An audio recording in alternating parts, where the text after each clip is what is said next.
नमस्ते आप सभी को मेरा जय हिंद। आपने कॉन्स फेस्टिवल में गई हुई मंथन पिक्चर को तो देख ही लिया होगा। उस पिक्चर के एक दृश्य को आपको फिर से रिपीट करना बहुत जरूरी है, जिसमें नसरुद्दीन शाह एक मोहल्ले में रहता है जो कि अनुसूचित जाति का मोहल्ला होता है, जिसे एक नेता जला देता है। बाद में उसी मोहल्ले के लोगों को दूसरे दिन वो कपड़े और राशन बांटने के लिए जाता है। बड़ा ही विनम्र होकर के खतरनाक वाली स्पीच देता है।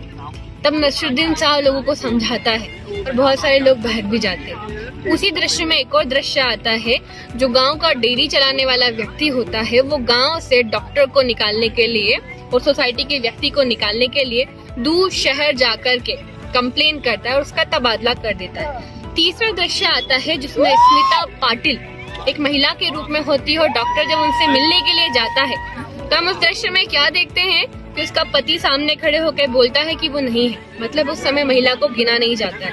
मैं आप सबसे ये कहूंगी, ये पूरा परिवेश, पूरा दृश्य 77 साल बाद उस पिक्चर का दृश्य सही समय पे रिपीट हो रहा है और यही पिक्चर सही समय में कांस में पहुंच रही है, क्योंकि इलेक्शन का समय है और कई सारे नेता इसी तरह के छल रूपी प्रकरण आप सबके सामने कर रहे हैं। तो उनकी मीठी मीठी बातों में मत आइएगा। नसरुद्दीन शाह जिस तरह से उस पिक्चर में जागरूक होते हैं, वैसे आप जागरूक होइएगा। नेताओं द्वारा आपके छले जा रहे कर्तव्यों को समझिएगा और सही व्यक्ति को वोट दीजिएगा। दूसरा, उसमें एक जो दूसरा दृश्य आता है जिसमें कंप्लेन करने के लिए वो शहर जाता है। इस तरह से कई सारे बहुत अच्छे अधिकारी और अच्छे लोगों के तबादले कर दिए जाते हैं, उस चीज को समझिएगा। तीसरा दृश्य, महिलाएं अपने वोट के अधिकार को समझिएगा। हम वोटिंग के समय जो मंथन पिक्चर में दृश्य होता है वही समझते हैं। महिलाओं को उनके पिता, पति, पुत्र या किसी और व्यक्ति के द्वारा कह दिया जाता है कि इस चिन्ह पे वोट डाल के आ जाइएगा। नहीं, तुम चुनना कौन महिला के लिए पॉलिसी बना रहा है, कौन कई बहुत बड़ी महिला वर्ग के लिए काम करेगा।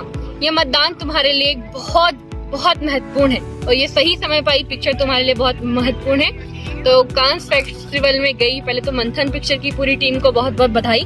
लाखों किसानों ने 2-2 रुपए इकट्ठे करके ये मूवी बनवाई और आज जो देश का प्रतिनिधित्व कर रही है उसको बधाई। और इलेक्शन के समय सही समय पे ये चीजें सामने आई, उसकी बधाई। तो वोट के अपने अधिकार को इसी पिक्चर को देखकर समझकर वोट दीजिएगा। धन्यवाद।